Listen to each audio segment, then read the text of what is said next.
अथ श्री महाविष्णु स्तोत्रम्।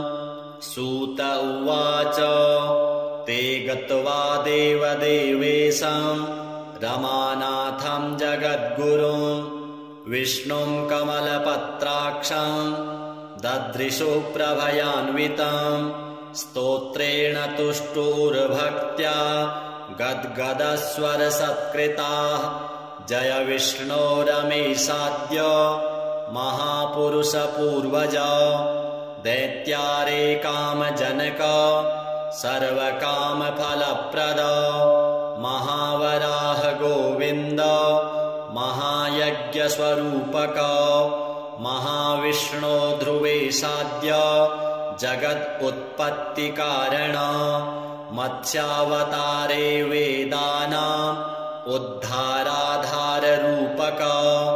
सत्यव्रतधराधीश मत्स्यरूपाय ते नमः। जयाकूपारदैत्यारे सुरकार्यसमर्पक अमृताप्तिकरे सान कूर्मरूपाय ते नमः।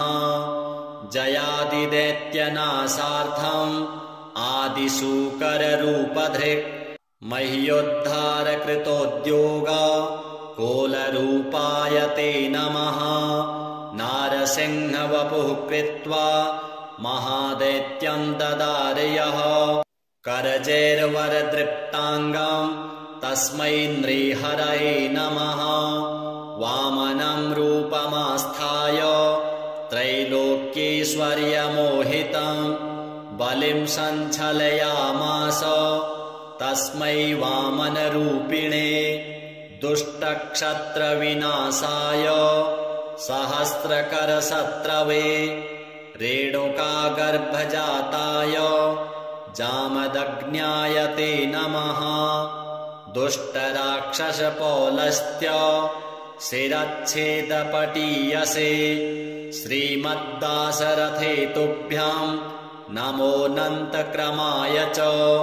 कंसदुर्योधनाद्यैश्च दैत्यैः पृथिवीशलाञ्छनैः भाराक्रान्तां महीयोषा उज्जहार महाविभुः। धर्मं संस्थापयामास पापं कृत्वा सुदूरतः तस्मै कृष्णाय देवाय नमोऽस्तु बहुधा विभो। दुष्टयज्ञविघाताय पशुहिंसानिवृत्तये बौद्धरूपं दधौ योऽसौ तस्मै देवाय ते नमः। म्लेच्छप्रायेऽखिले लोके दुष्टराजन्यपीडिते कल्किरूपं समादध्यौ देवदेवाय ते नमः। दशावतारास्ते देव भक्तानां रक्षणाय वै दुष्टदैत्यविघाताय तस्मात् त्वं सर्वदुःखहृत् जय भक्तार्तिनाशाय। धृतं नारीजलात्मसु रूपं येन त्वया देव कोऽन्यस्त्वत्तोदयानिधिः। इत्येवं देवदेवेशं स्तुत्वा श्रीपीतवाससं प्रणेमुर्भक्तिसहिताः साष्टाङ्गं विबुधर्षभाः। तेषां स्तवं समाकर्ण्य देवः श्रीपुरुषोत्तमः उवाच विबुधान् सर्वान् हर्षयत् श्रीगदाधरः। श्रीभगवानुवाच प्रसन्नोऽस्मि स्तवेनाहं देवास्तापं विमुञ्चथ भवतां नाशयिष्यामि दुःखं परमदुःसहं। वृणुध्वं च वरं मतो देवाः परमदुर्लभं ददामि परमप्रीत स्तवस्यास्य प्रसादतः। य एतत् पठते स्तोत्रं कल्य उत्थाय मानवः। मयि भक्तिं परां कृत्वा न तं शोकः स्पृशेत् कदा।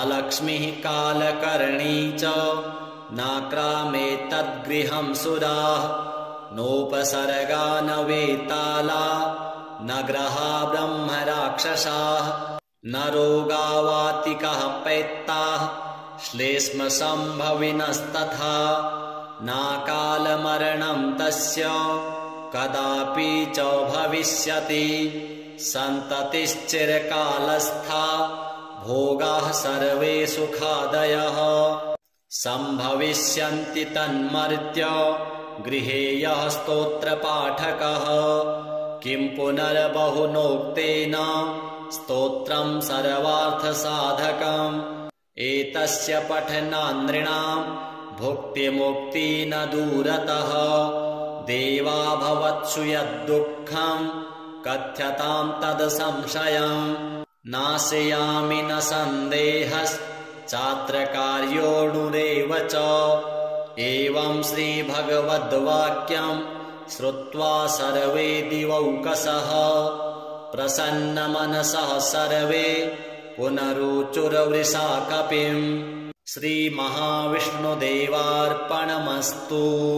सूत उवाच ते गत्वा देवदेवेशं रमानाथं जगद्गुरुं विष्णुं कमलपत्राक्षं ददृशु प्रभयान्वितं स्तोत्रेण तुष्टुर्भक्त्या गद्गदस्वरसत्कृताः जय विष्णो रमेशाद्य महापुरुषपूर्वज दैत्यारे कामजनक सर्वकामफलप्रद महावराह गोविन्द महायज्ञस्वरूपक महाविष्णो ध्रुवेशाद्य जगदुत्पत्तिकारण मत्स्यावतारे वेदानाम् उद्धाराधाररूपक सत्यव्रतधराधीश मत्स्यरूपाय ते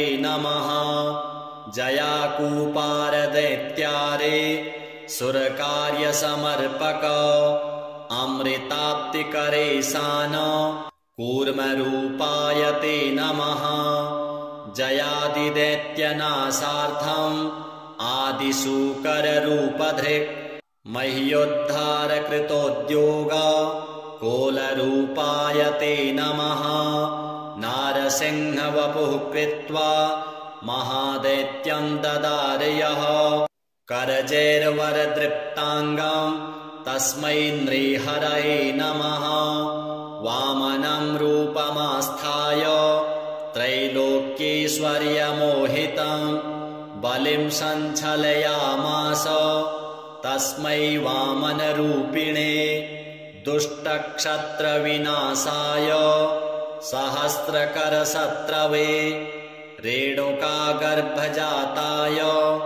जामदग्न्याय ते नमः दुष्टराक्षसपौलस्त्य शिरच्छेदपटीयसे श्रीमद्दाशरथे तुभ्यां नमोऽनन्तक्रमाय च कंसदुर्योधनाद्यैश्च दैत्यैः पृथ्वीशलाञ्छनैः भाराक्रान्तां महीयोषा उज्जहार महाविभुः धर्मं संस्थापयामास पापं कृत्वा सुदूरतः तस्मै कृष्णाय देवाय नमोऽस्तु बहुधा विभो दुष्टयज्ञविघाताय पशुहिंसानिवृत्तये बौद्धरूपं दधौ योऽसौ तस्मै देवाय ते नमः म्लेच्छप्रायेऽखिले लोके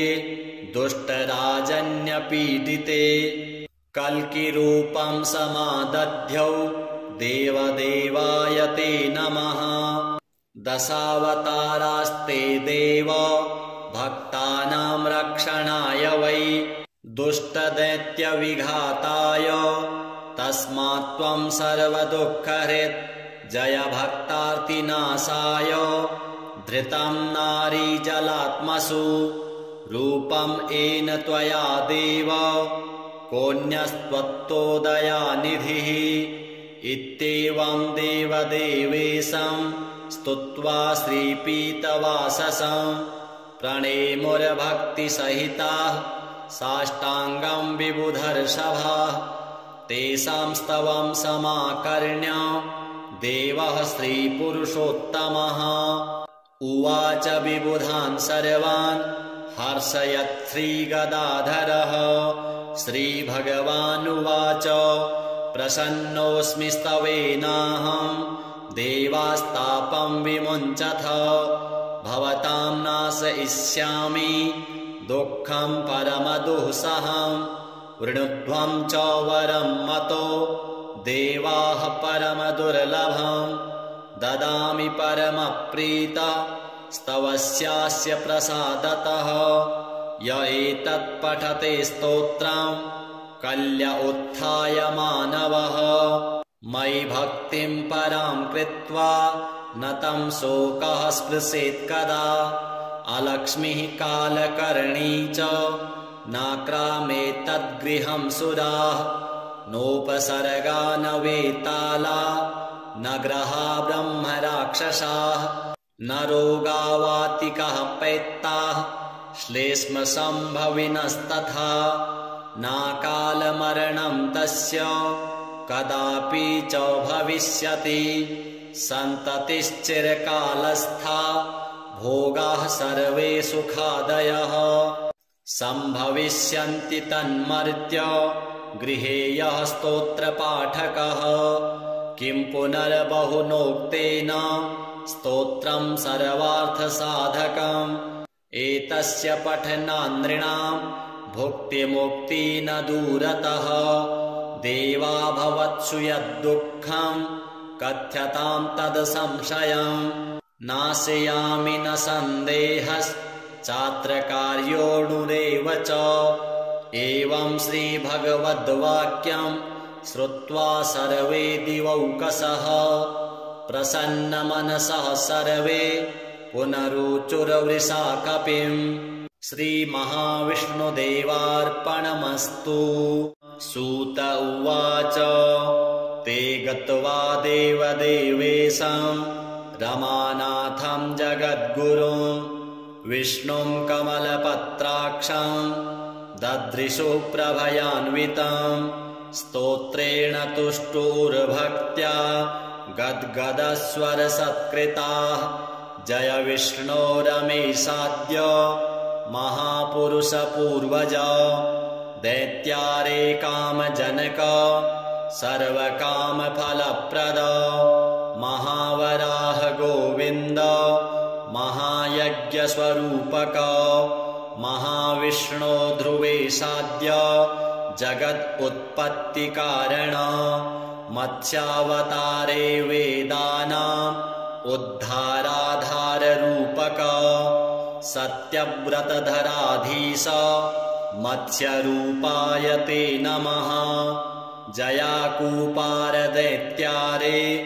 सुरकार्यसमर्पक अमृताप्तिकरेशान कूर्मरूपाय ते नमः जयादिदैत्यनाशार्थम् आदिशूकररूपधृक् मह्योद्धारकृतोद्योग कोलरूपाय ते नमः नारसिंहवपुः कृत्वा महादैत्यं ददारयः करजैर्वरदृप्ताङ्गं तस्मै नृहरये नमः वामनं रूपमास्थाय त्रैलोक्यैश्वर्यमोहितं बलिं सञ्चलयामास तस्मै वामनरूपिणे दुष्टक्षत्रविनाशाय सहस्रकरशत्रवे रेणुकागर्भजाताय जामदग्न्याय ते नमः दुष्टराक्षसपौलस्त्य शिरच्छेदपटीयसे श्रीमद्दाशरथे तुभ्यं नमोऽनन्तक्रमाय च कंसदुर्योधनाद्यैश्च दैत्यैः पृथ्वीशलाञ्छनैः भाराक्रान्तां महीयोषा उज्जहार महाविभुः धर्मं संस्थापयामास पापं कृत्वा सुदूरतः तस्मै कृष्णाय देवाय नमोऽस्तु बहुधा विभो। दुष्टयज्ञविघाताय पशुहिंसानिवृत्तये बौद्धरूपं दधौ योऽसौ तस्मै देवाय ते नमः। म्लेच्छप्रायेऽखिले लोके दुष्टराजन्यपीडिते कल्किरूपं समादध्यौ देवदेवाय ते नमः। दशावतारास्ते देव भक्तानां रक्षणाय वै दुष्टदैत्यविघाताय तस्मात् त्वं सर्वदुःखहृत् जय भक्तार्तिनाशाय। धृतं नारीजलात्मसु रूपं येन त्वया देव कोऽन्यस्त्वत्तो दयानिधिः। इत्येवं देवदेवेशं स्तुत्वा श्रीपीतवाससं प्रणेमुर्भक्तिसहिताः साष्टाङ्गं विबुधर्षभाः। तेषां स्तवं समाकर्ण्य देवः श्रीपुरुषोत्तमः उवाच विबुधान् सर्वान् हर्षयत् श्रीगदाधरः। श्रीभगवानुवाच प्रसन्नोऽस्मि स्तवेनाहं देवास्तापं विमुञ्चथ। भवतां नाशयिष्यामि दुःखं परमदुःसहं। वृणुध्वं च वरं मतो देवाः परमदुर्लभं। ददामि परमप्रीता स्तवस्यास्य प्रसादतः। य एतत् पठते स्तोत्रं कल्य उत्थाय मानवः। मयि भक्तिं परां कृत्वा न तं शोकः स्पृशेत् कदा। अलक्ष्मीः कालकर्णी च नाक्रामेतद्गृहं सुराः। नोपसर्गा न वेताला न ग्रहा ब्रह्मराक्षसाः। न रोगावातिकः पैत्ताः श्लेष्मसम्भविनस्तथा। नाकालमरणं तस्य कदापि च भविष्यति। सन्ततिश्चिरकालस्था भोगाः सर्वे सुखादयः। सम्भविष्यन्ति तन्मर्त्य गृहे यः स्तोत्रपाठकः। किं पुनर्बहुनोक्तेन स्तोत्रं सर्वार्थसाधकम्। एतस्य पठनान् नृणां भुक्तिमुक्ति न दूरतः। देवा भवत्सु यद्दुःखं कथ्यतां तद् संशयम्। नाशयामि न सन्देहश्चात्र कार्योऽणुरेव च। एवं श्रीभगवद्वाक्यं श्रुत्वा सर्वे दिवौकसः प्रसन्नमनसः सर्वे पुनरुचुर्वृषा कपिम्। श्रीमहाविष्णुदेवार्पणमस्तु। सूत उवाच ते गत्वा देवदेवेशं रमानाथं जगद्गुरुं विष्णुं कमलपत्राक्षं ददृशु प्रभयान्वितं। स्तोत्रेण तुष्टुर्भक्त्या गद्गदस्वरसत्कृताः। जय विष्णो रमेशाद्य महापुरुषपूर्वज। दैत्यारे कामजनक सर्वकामफलप्रद। महावराह गोविन्द महायज्ञस्वरूपक। महाविष्णो ध्रुवेशाद्य जगदुत्पत्तिकारण।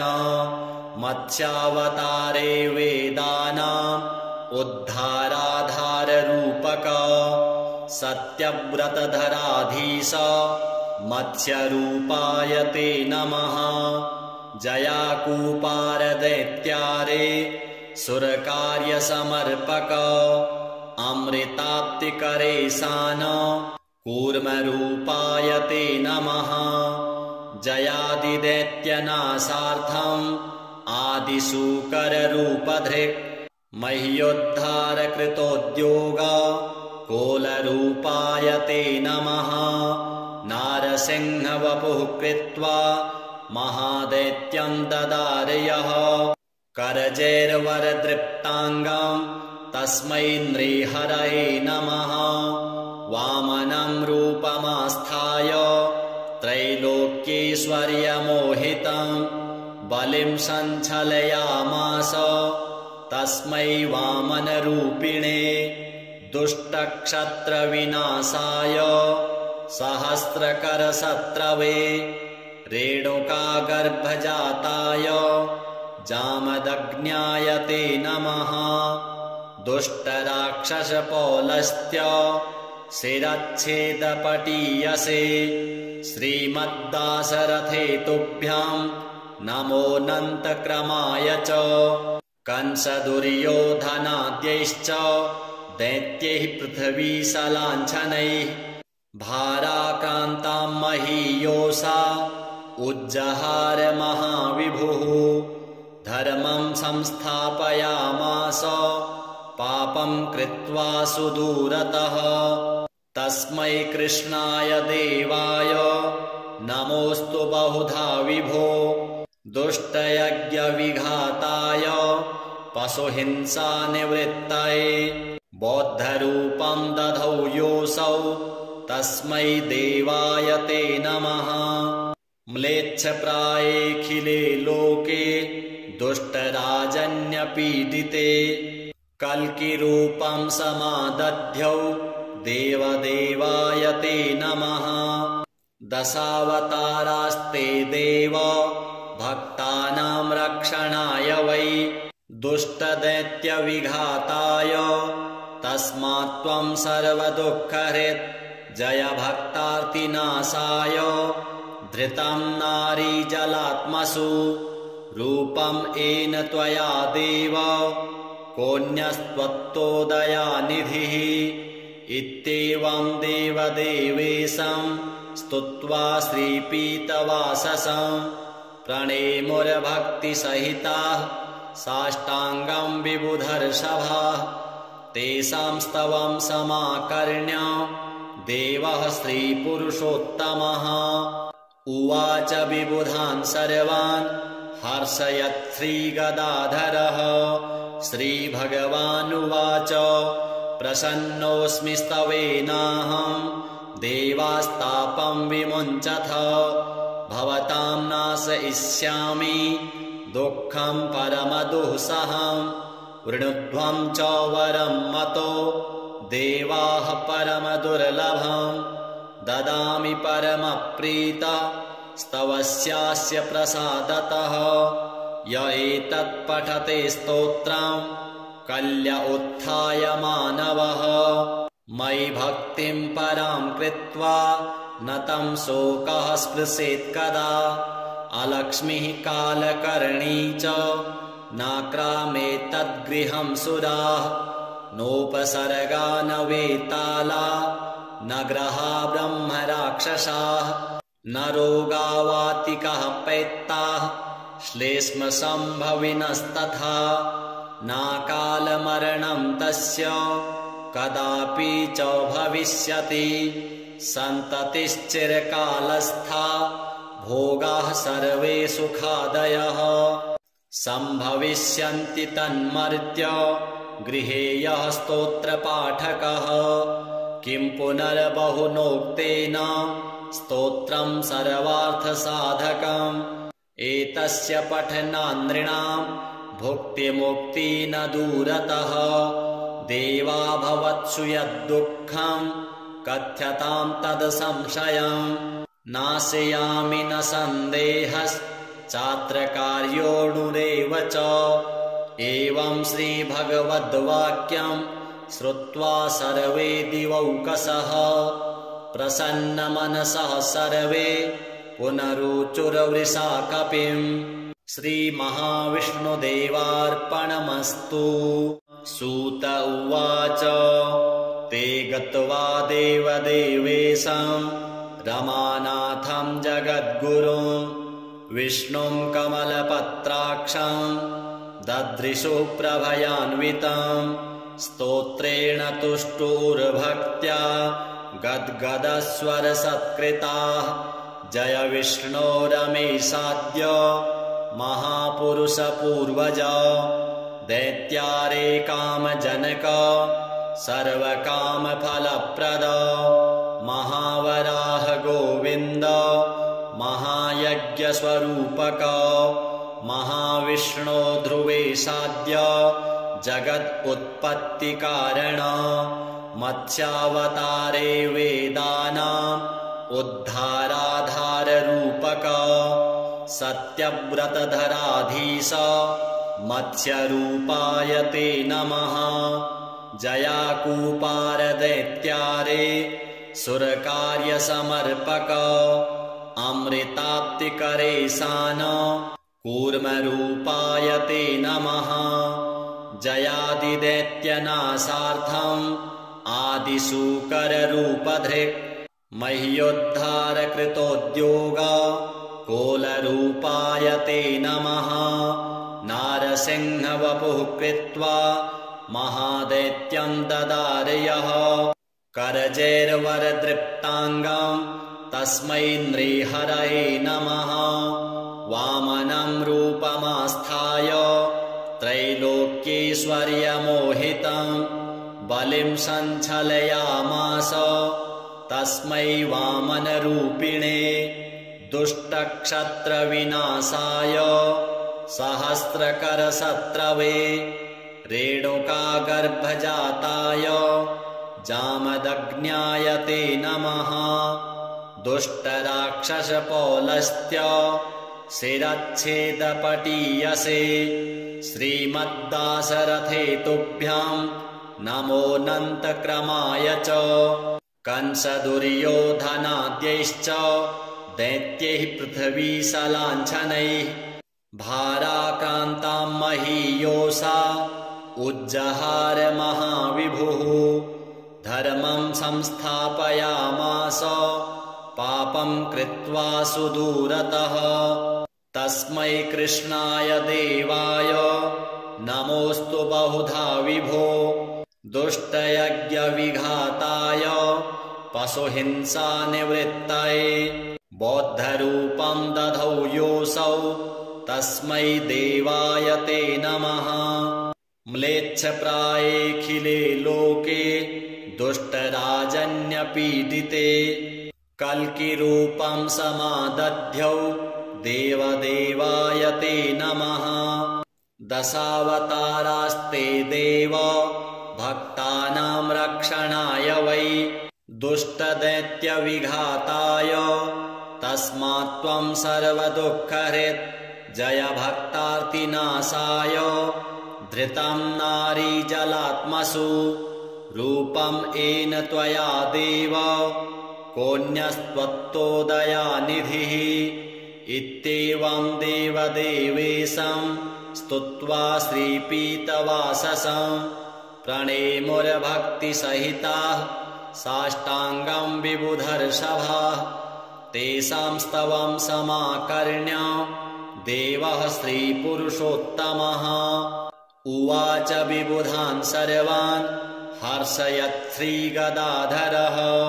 श्रीभगवानुवाच प्रसन्नोऽस्मि स्तवेनाहं देवास्तापं विमुञ्चथ भवतां नाशयिष्यामि दुःखं परमदुःसहं वृणुध्वं च वरं मतो देवाः परमदुर्लभं ददामि परमप्रीत स्तवस्यास्य प्रसादतः य एतत् पठते स्तोत्रं कल्य उत्थाय मानवः मयि भक्तिं परां कृत्वा न तं शोकः स्पृशेत् कदा अलक्ष्मीः कालकर्णी च नाक्रामेतद्गृहं सुराः नोपसर्गा न वेताला न ग्रहा ब्रह्मराक्षसाः न रोगावातिकः पैत्ताः श्लेष्मसम्भविनस्तथा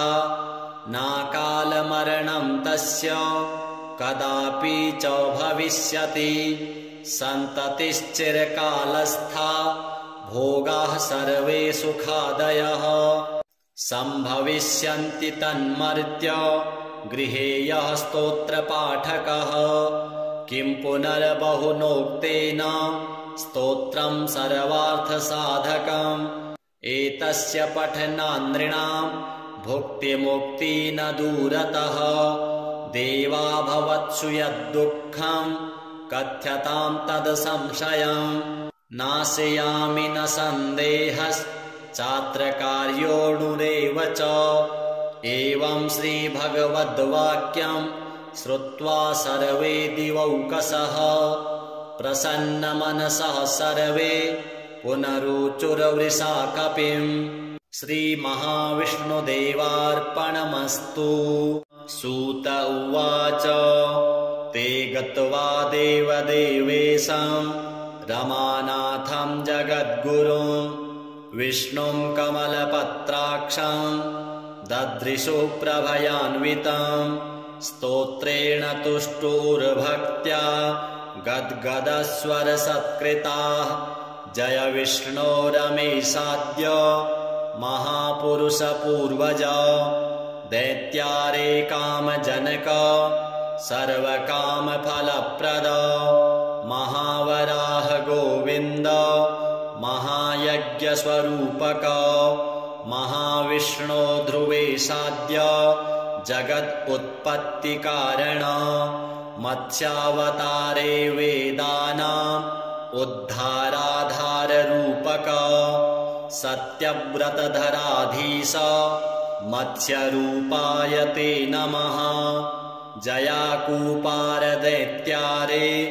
सुरकार्यसमर्पक अमृताप्तिकरे सान कूर्मरूपाय ते नमः जयादिदैत्यनाशार्थम् आदिशूकररूपधृक् मह्योद्धारकृतोद्योग कोलरूपाय ते नमः नारसिंहवपुः कृत्वा महादैत्यं ददारयः करजैर्वरदृप्ताङ्गं तस्मै नृहरये नमः वामनं रूपमास्थाय त्रैलोक्यैश्वर्यमोहितं बलिं सञ्चलयामास तस्मै वामनरूपिणे दुष्टक्षत्रविनाशाय सहस्रकरशत्रवे रेणुकागर्भजाताय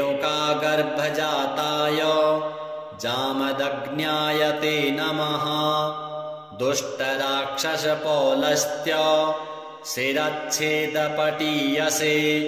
श्रीमद्दाशरथे तुभ्यां नमोऽनन्तक्रमाय च कंसदुर्योधनाद्यैश्च दैत्यैः पृथ्वीशलाञ्छनैः भाराक्रान्तां महीयोषा उज्जहार महाविभुः धर्मं संस्थापयामास पापं कृत्वा सुदूरतः तस्मै कृष्णाय देवाय नमोऽस्तु बहुधा विभो दुष्टयज्ञविघाताय पशुहिंसानिवृत्तये बौद्धरूपं दधौ योऽसौ तस्मै देवाय ते नमः म्लेच्छप्रायेऽखिले लोके दुष्टराजन्यपीडिते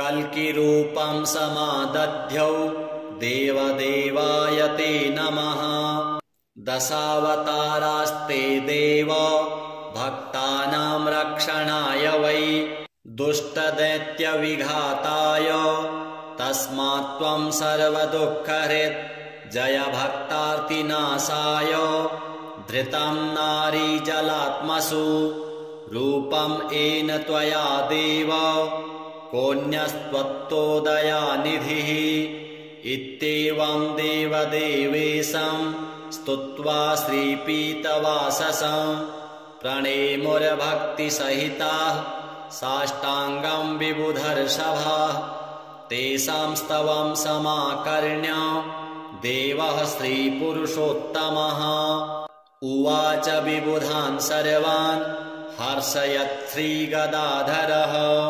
श्रीभगवानुवाच प्रसन्नोऽस्मि स्तवेनाहं देवास्तापं विमुञ्चथ भवतां नाशयिष्यामि दुःखं परमदुःसहं वृणुध्वं च वरं मतो देवाः परमदुर्लभं ददामि परमप्रीत स्तवस्यास्य प्रसादतः य एतत् पठते स्तोत्रं कल्य उत्थाय मानवः मयि भक्तिं परां कृत्वा न तं शोकः स्पृशेत् कदा अलक्ष्मीः कालकर्णी च नाक्रामेतद्गृहं सुराः नोपसर्गा न वेताला न ग्रहा ब्रह्मराक्षसाः न रोगावातिकः पैत्ताः श्लेष्मसम्भविनस्तथा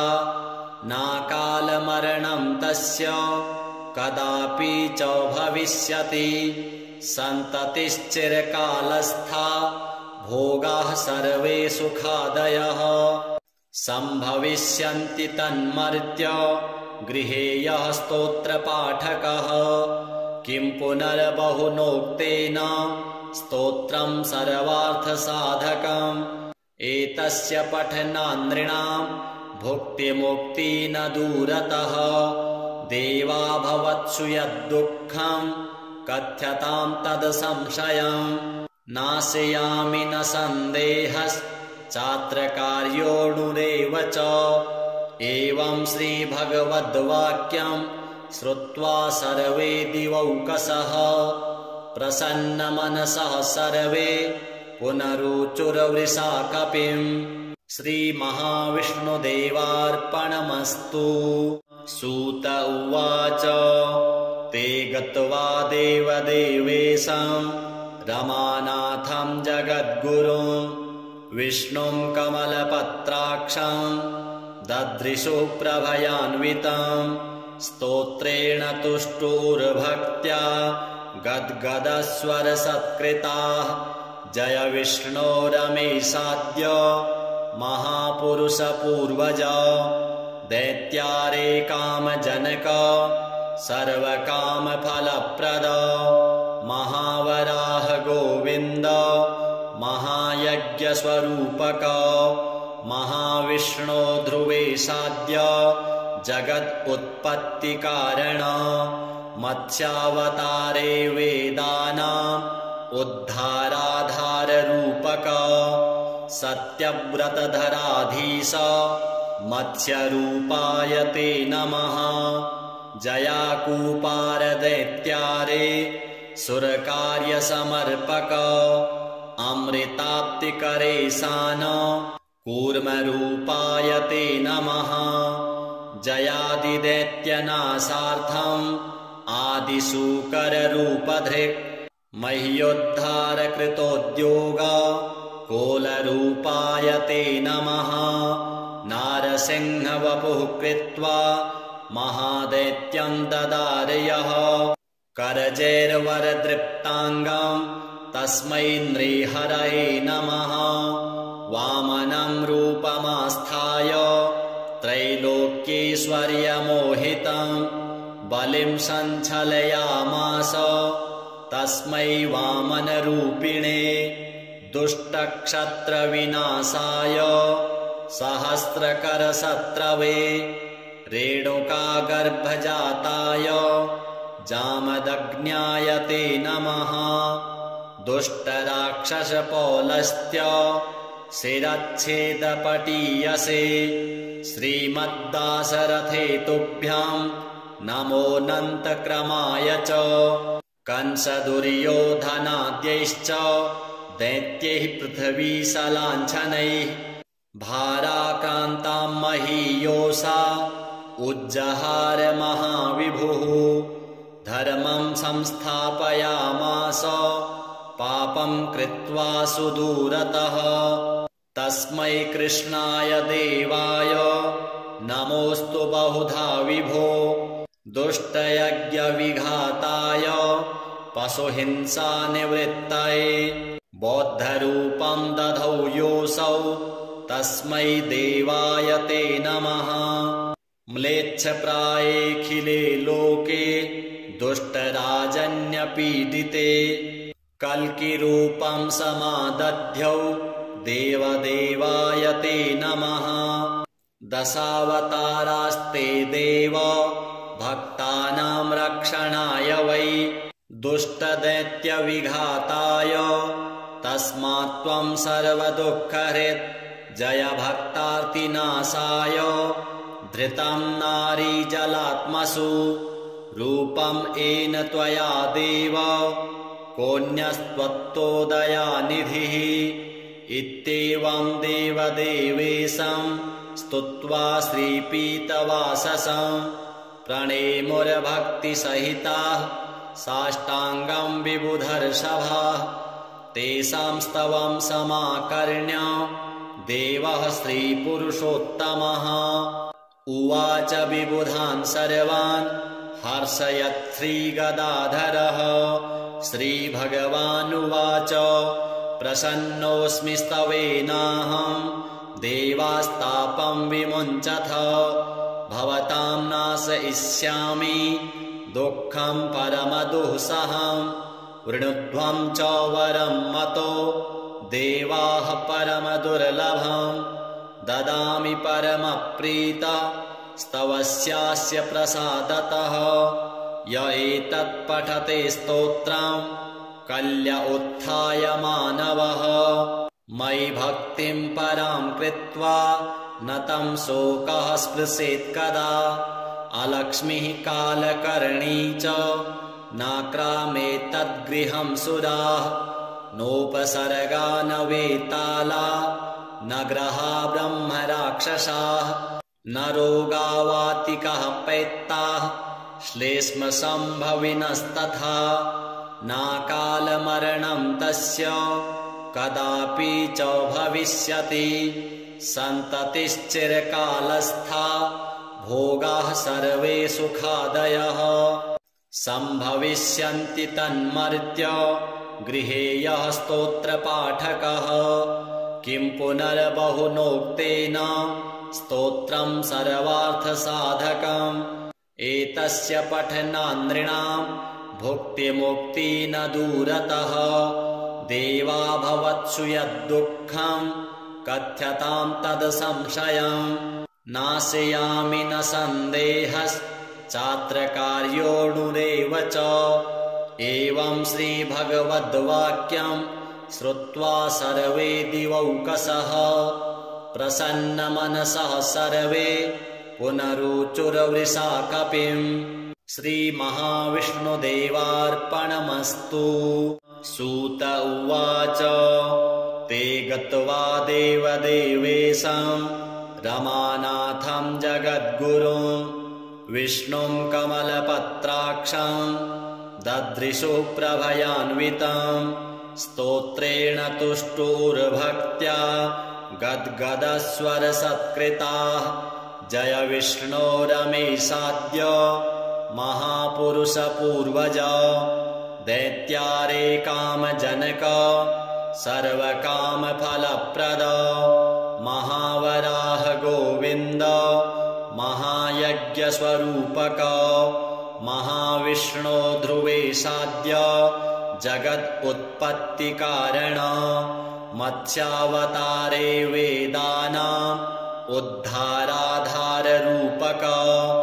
सत्यव्रतधराधीश मत्स्यरूपाय ते नमः जयाकूपारदैत्यारे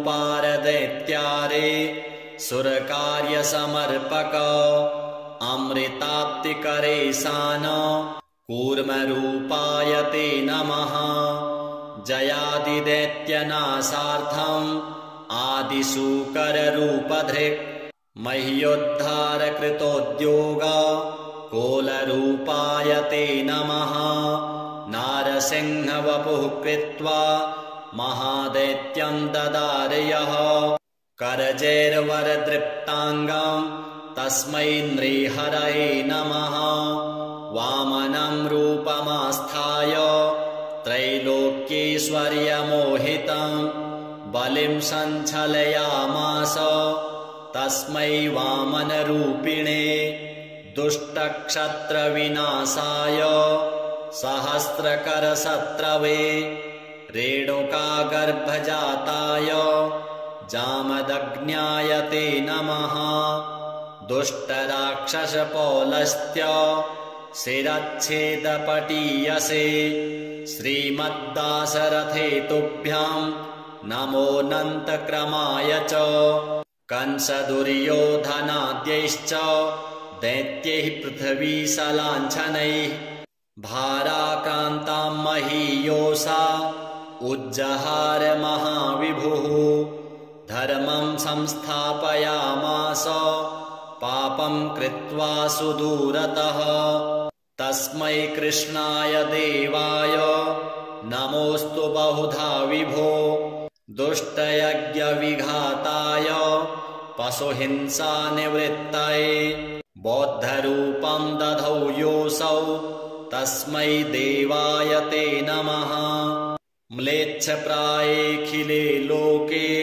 दुष्टराजन्यपीडिते कल्किरूपं समादध्यौ देवदेवाय ते नमः दशावतारास्ते देव भक्तानां रक्षणाय वै दुष्टदैत्यविघाताय तस्मात् त्वं सर्वदुःखहृत् जय भक्तार्तिनाशाय धृतं नारीजलात्मसु रूपं येन त्वया देव कोऽन्यस्त्वत्तोदयानिधिः इत्येवं देवदेवेशं स्तुत्वा श्रीपीतवाससं प्रणेमुर्भक्तिसहिताः साष्टाङ्गं विबुधर्षभाः तेषां स्तवं समाकर्ण्य देवः श्रीपुरुषोत्तमः उवाच विबुधान् सर्वान् हर्षयत् श्रीगदाधरः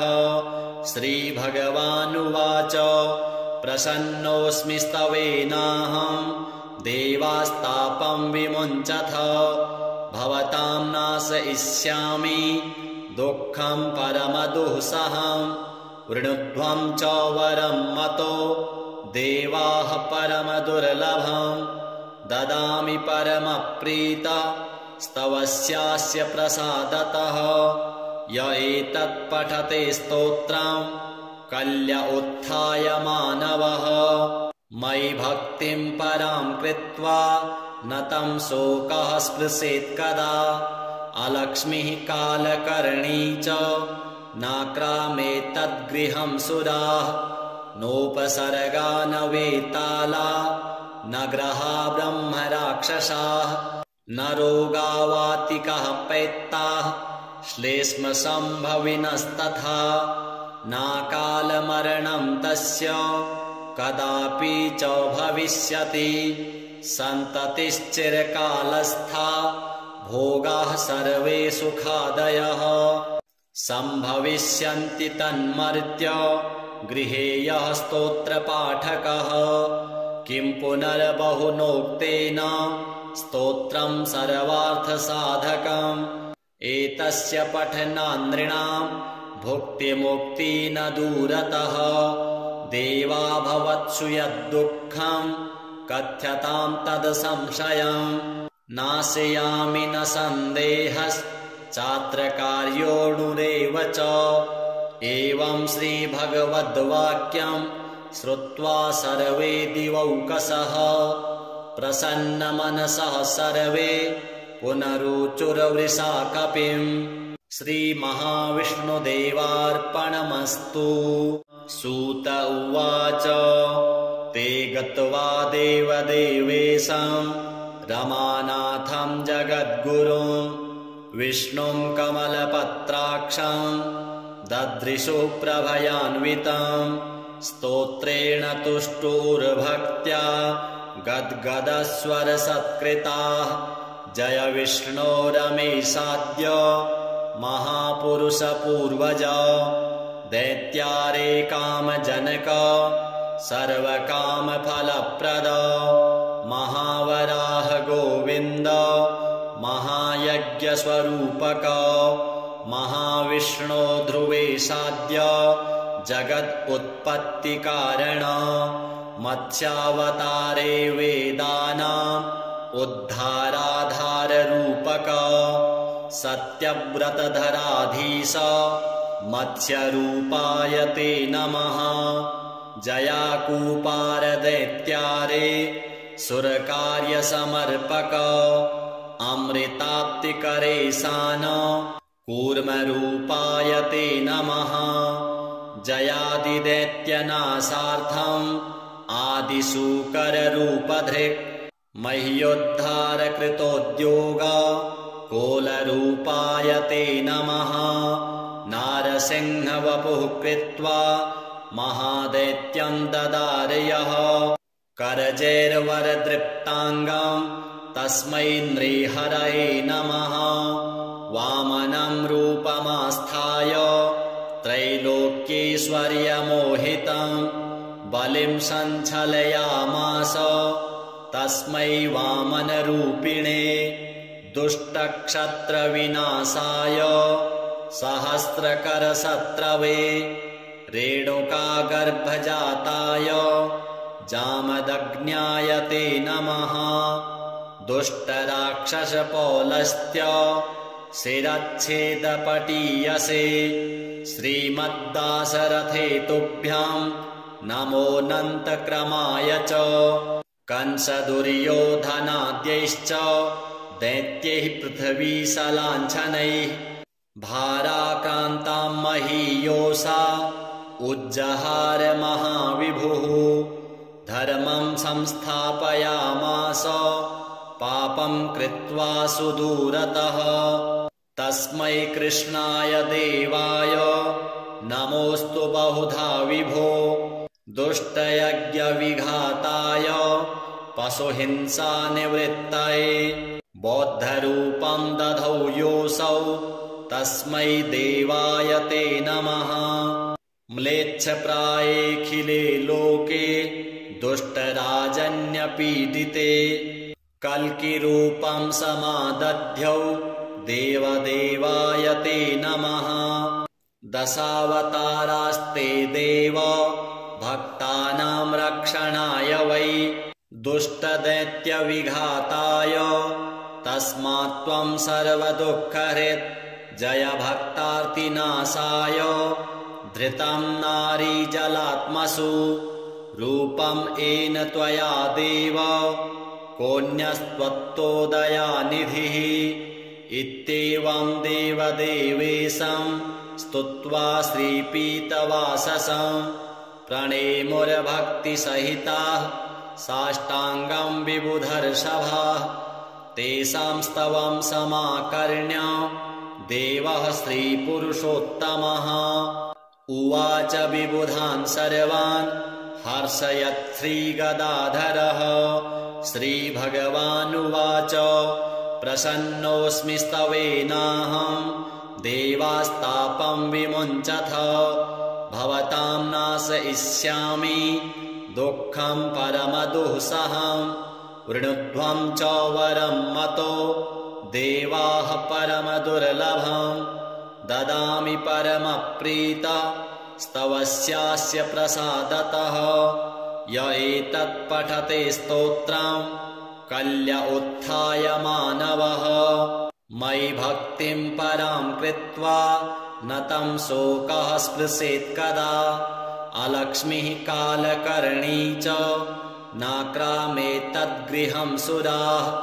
नोपसर्गा न वेताला न ग्रहा ब्रह्मराक्षसाः। न रोगावातिकः पैत्ताः श्लेष्मसम्भविनस्तथा। नाकालमरणं तस्य कदापि च भविष्यति। सन्ततिश्चिरकालस्था भोगाः सर्वे सुखादयः। सम्भविष्यन्ति तन्मर्त्य गृहे यः स्तोत्रपाठकः। किं पुनर्बहुनोक्तेन स्तोत्रं सर्वार्थसाधकम्। एतस्य पठनान् नृणां भुक्तिमुक्ति न दूरतः। देवा भवत्सु यद्दुःखं कथ्यतां तद्संशयम्। नाशयामि न सन्देहश्चात्र कार्योऽणुरेव च।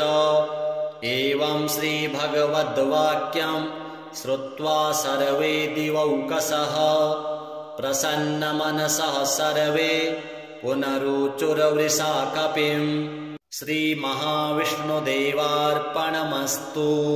सूत उवाच ते गत्वा देवदेवेशं रमानाथं जगद्गुरुं विष्णुं कमलपत्राक्षं ददृशु प्रभयान्वितं स्तोत्रेण तुष्टुर्भक्त्या गद्गदस्वरसत्कृताः जय विष्णो रमेशाद्य महापुरुषपूर्वज दैत्यारे कामजनक सर्वकामफलप्रद महावराह गोविन्द महायज्ञस्वरूपक महाविष्णो ध्रुवेशाद्य जगदुत्पत्तिकारण मत्स्यावतारे वेदानाम् उद्धाराधाररूपक सत्यव्रतधराधीश मत्स्यरूपाय ते नमः। जयाकूपारदैत्यारे सुरकार्यसमर्पक अमृताप्तिकरे सान कूर्मरूपाय ते नमः। जयादिदैत्यनाशार्थम् आदिशूकररूपधृक् मह्योद्धारकृतोद्योग कोलरूपाय ते नमः। नारसिंहवपुः कृत्वा महादैत्यं ददारयः करजैर्वरदृप्ताङ्गं तस्मै नृहरये नमः। वामनं रूपमास्थाय त्रैलोक्यैश्वर्यमोहितं बलिं सञ्चलयामास तस्मै वामनरूपिणे। दुष्टक्षत्रविनाशाय सहस्रकरशत्रवे रेणुकागर्भजाताय जामदग्न्याय ते नमः। दुष्टराक्षसपौलस्त्य शिरच्छेदपटीयसे श्रीमद्दाशरथे तुभ्यं नमोऽनन्तक्रमाय च। कंसदुर्योधनाद्यैश्च दैत्यैः पृथ्वीशलाञ्छनैः भाराक्रान्तां महीयोषा उज्जहार महाविभुः। धर्मं संस्थापयामास पापं कृत्वा सुदूरतः तस्मै कृष्णाय देवाय नमोऽस्तु बहुधा विभो। दुष्टयज्ञविघाताय पशुहिंसानिवृत्तये बौद्धरूपं दधौ योऽसौ तस्मै देवाय ते नमः। म्लेच्छप्रायेऽखिले लोके दुष्टराजन्यपीडिते कल्किरूपं समादध्यौ देवदेवाय ते नमः। दशावतारास्ते देव भक्तानां रक्षणाय वै दुष्टदैत्यविघाताय तस्मात् त्वं सर्वदुःखहृत् जय भक्तार्तिनाशाय। धृतं नारीजलात्मसु रूपं येन त्वया देव कोऽन्यस्त्वत्तोदयानिधिः। इत्येवं देवदेवेशं स्तुत्वा श्रीपीतवाससं प्रणेमुर्भक्तिसहिताः साष्टाङ्गं विबुधर्षभाः। तेषां स्तवं समाकर्ण्य देवः श्रीपुरुषोत्तमः उवाच विबुधान् सर्वान् हर्षयत् श्रीगदाधरः। श्रीभगवानुवाच प्रसन्नोऽस्मि स्तवेनाहं देवास्तापं विमुञ्चथ। भवतां नाशयिष्यामि दुःखं परमदुःसहं। वृणुध्वं च वरं मतो देवाः परमदुर्लभं। ददामि परमप्रीत स्तवस्यास्य प्रसादतः। य एतत् पठते स्तोत्रं कल्य उत्थाय मानवः। मयि भक्तिं परां कृत्वा न तं शोकः स्पृशेत् कदा। अलक्ष्मीः कालकर्णी च नाक्रामे तद्गृहं सुराः नोपसर्गा न वेताला न ग्रहा ब्रह्मराक्षसाः न रोगावातिकः पैत्ताः श्लेष्मसम्भविनस्तथा नाकालमरणं तस्य कदापि च भविष्यति सन्ततिश्चिरकालस्था भोगाः सर्वे सुखादयः सम्भविष्यन्ति तन्मर्त्य गृहे यः स्तोत्रपाठकः किं पुनर्बहुनोक्तेन स्तोत्रं सर्वार्थसाधकम् एतस्य पठनान् नृणां भुक्तिमुक्ति न दूरतः देवा भवत्सु यद्दुःखं कथ्यतां तद्संशयम् नाशयामि न सन्देहश्चात्रकार्योऽणुरेव च एवं श्रीभगवद्वाक्यं श्रुत्वा सर्वे दिवौकसः प्रसन्नमनसः सर्वे पुनरुचुर्वृषा कपिम् श्रीमहाविष्णुदेवार्पणमस्तु।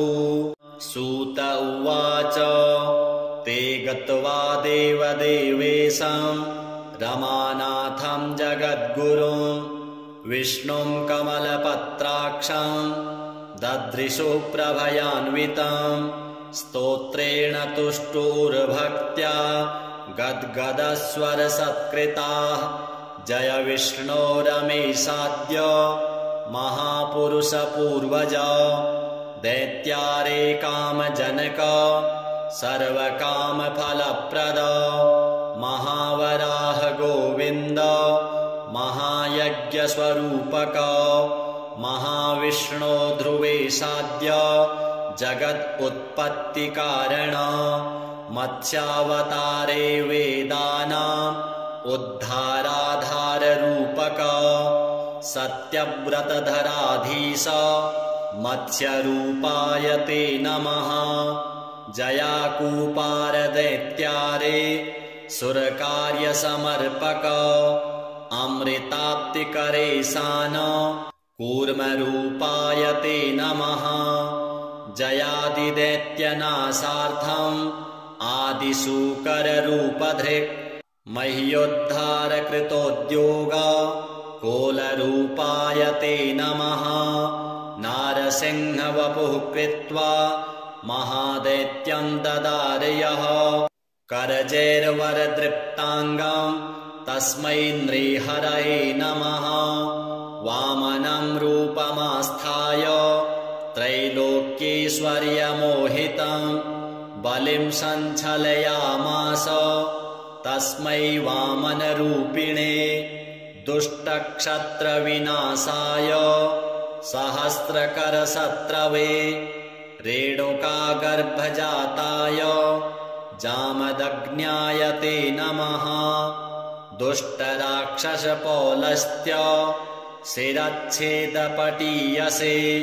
श्रीमद्दाशरथे तुभ्यां नमोऽनन्तक्रमाय च कंसदुर्योधनाद्यैश्च दैत्यैः पृथ्वीशलाञ्छनैः भाराक्रान्तां महीयोषा उज्जहार महाविभुः धर्मं संस्थापयामास पापं कृत्वा सुदूरतः तस्मै कृष्णाय देवाय नमोऽस्तु बहुधा विभो दुष्टयज्ञविघाताय पशुहिंसानिवृत्तये बौद्धरूपं दधौ योऽसौ तस्मै देवाय ते नमः म्लेच्छप्रायेऽखिले लोके दुष्टराजन्यपीडिते कल्किरूपं समादध्यौ देवदेवाय ते नमः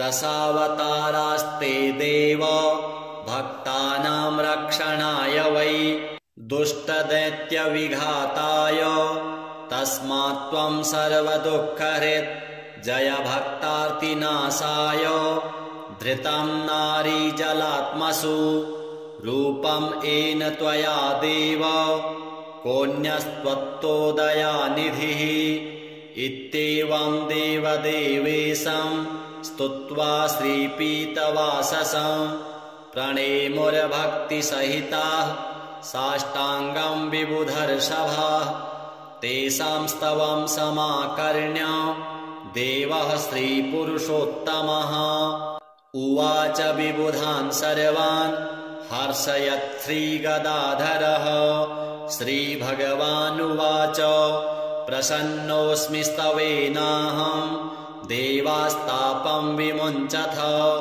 भवतां नाशयिष्यामि दुःखं परमदुःसहं वृणुध्वं च वरं मतो देवाः परमदुर्लभं ददामि परमप्रीत स्तवस्यास्य प्रसादतः य एतत् पठते स्तोत्रं कल्य उत्थाय मानवः मयि भक्तिं परां कृत्वा न तं शोकः स्पृशेत् कदा अलक्ष्मीः कालकर्णी च नाक्रामेतद्गृहं सुराः नोपसर्गा न वेताला न ग्रहा ब्रह्मराक्षसाः न रोगा वातिकः पैत्ताः श्लेष्मसम्भविनस्तथा नाकालमरणं तस्य कदापि च भविष्यति सन्ततिश्चिरकालस्था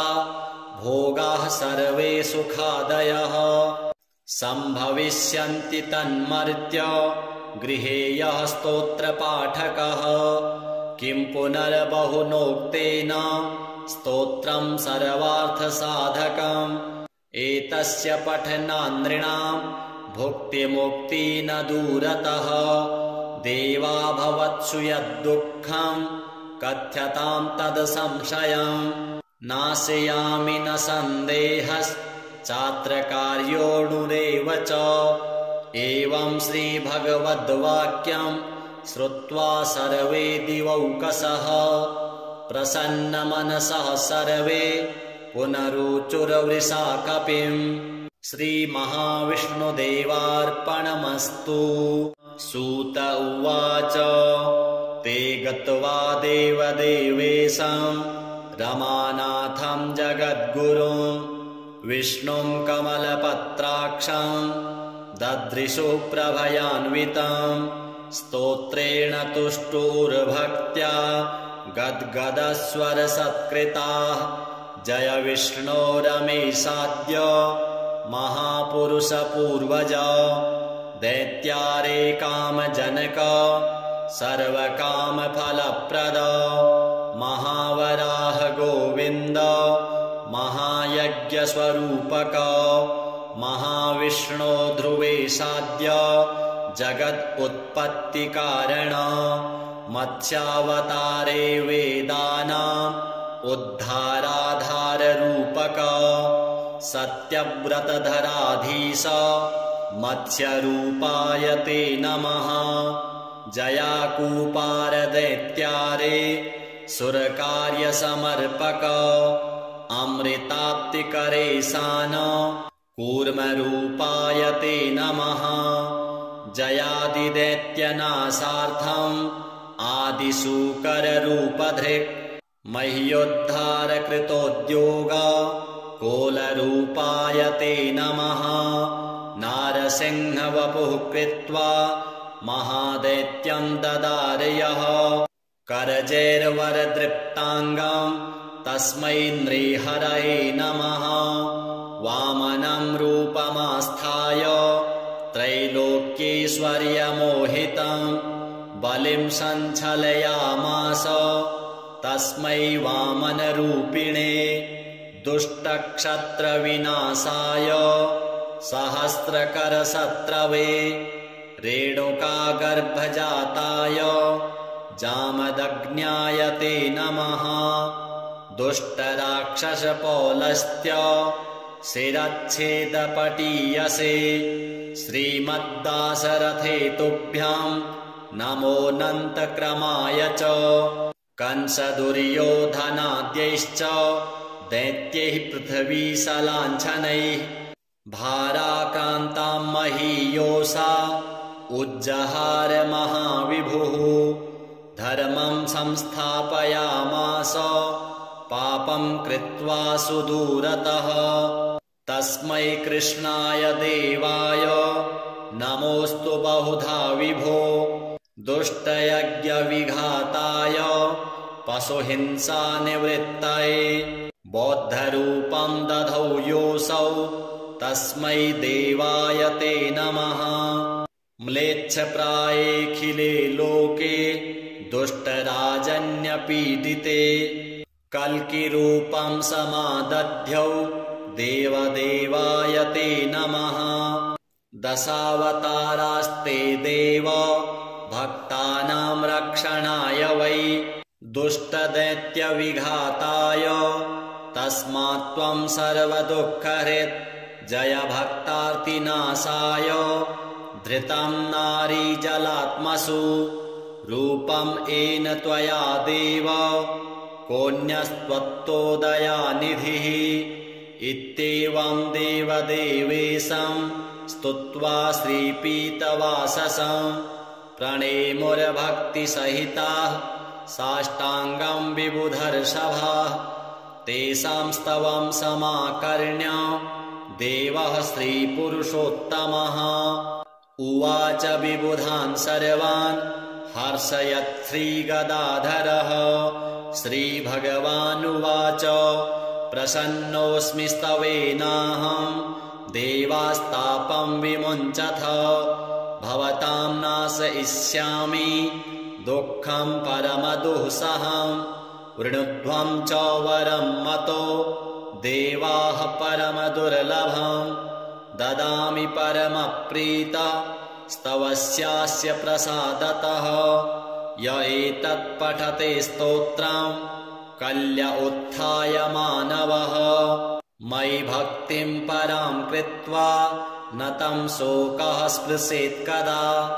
अलक्ष्मीः कालकर्णी च नाक्रामेतद्गृहं सुराः। नोपसर्गा न वेताला न ग्रहा ब्रह्मराक्षसाः। न रोगावातिकः पैत्ताः श्लेष्मसम्भविनस्तथा। नाकालमरणं तस्य कदापि च भविष्यति। सन्ततिश्चिरकालस्था भोगाः सर्वे सुखादयः। सम्भविष्यन्ति तन्मर्त्य गृहे यः स्तोत्रपाठकः। किं पुनर्बहुनोक्तेन स्तोत्रं सर्वार्थसाधकम्। एतस्य पठनान् नृणां भुक्तिमुक्ति न दूरतः। देवा भवत्सु यद्दुःखं कथ्यतां तद् संशयं। नाशयामि न सन्देहश्चात्र कार्योऽणुरेव च। एवं श्रीभगवद्वाक्यं श्रुत्वा सर्वे दिवौकसः प्रसन्नमनसः सर्वे पुनरुचुर्वृषा कपिम्। श्रीमहाविष्णुदेवार्पणमस्तु।